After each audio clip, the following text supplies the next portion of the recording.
Pourquoi? Parce que c'est le podcast qui répond à tous tes pourquoi. Que ta question soit scientifique, philosophique, métaphysique, farfelue ou complètement à côté de la plaque, parce que il répond. Alors écoute. Pourquoi la Terre, elle a un noyau? Intéressant. Je vais poser cette question à Sylvia Ekstrom, qui est astrophysicienne au département d'astronomie de l'Université de Genève. Alors en fait, il faut déjà commencer par savoir comment s'est formée la Terre. La Terre, elle s'est formée dans un disque de matière qui se trouvait autour du jeune Soleil. Le Soleil, il s'est formé par un nuage qui s'effondre, et puis il y a une partie de la matière qui forme le Soleil, et il y a une partie qui fait un disque autour de lui. Et dans ce disque, les planètes peuvent se former. Donc la Terre, elle s'est formée là. Ce disque, il n'est pas fait des mêmes substances entre tout près de l'étoile et plus loin de l'étoile, parce que l'étoile, elle chauffe déjà beaucoup, et donc elle évapore tous les gaz dans la partie du disque qui est proche d'elle. Donc la Terre, quand elle s'est formée dans une zone où il y avait presque plus de gaz et où il n'y avait plus que des roches et des métaux.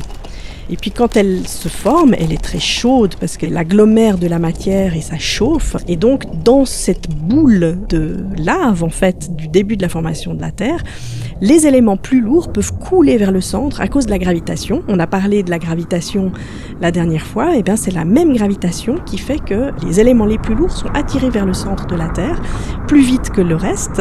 Et donc on a un noyau qui se forme avec essentiellement du fer et du nickel, un petit peu de magnésium, un peu d'uranium.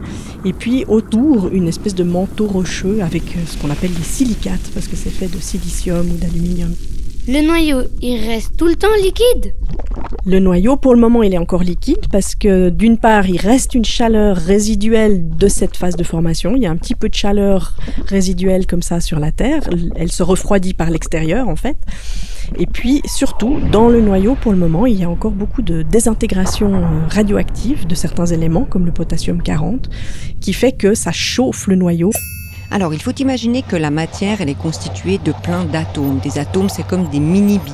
Donc, tous ces atomes-là, ils rentrent en collision, ils créent beaucoup de chaleur et ils se désintègrent. Ça veut dire qu'ils deviennent de plus en plus petits. Et c'est ce qu'on appelle la désintégration radioactive parce que ça crée du rayonnement, ça crée des rayons comme les rayons du soleil et ça crée de la chaleur. Le noyau, il est chauffé par ces désintégrations radioactives et tant qu'elles auront lieu, on gardera un noyau liquide.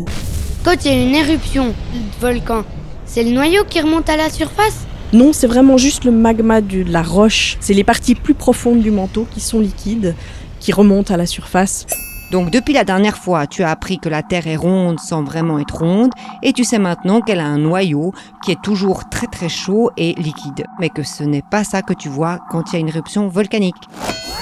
Parce que un podcast d'Ise de Terola, soutenu par l'association Graines de Savoir, qui propose des contenus pour enfants et ados curieux. T'as une question? Envoie-la à parcequelepodcast@gmail.com. À bientôt! Avec la réponse.